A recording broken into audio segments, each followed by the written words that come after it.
Hello viewers, this is your boy Augustone and I'm right here with another video, and in today's video I'm going to take you to jet that is going on from School Junction to link to the Tema motorway. So I want you to come along as we journey to see what is happening here. So this is where the stadium is also located, right?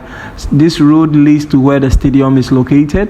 So I want you to come along and let's see what is actually happening. Currently they are done with 2 lanes. It's 4 lanes, right? But currently they are done with 2 lanes and they are still doing the other 2 lanes. So let's go on to see what is actually going on at this moment. Thank you, and don't forget to subscribe.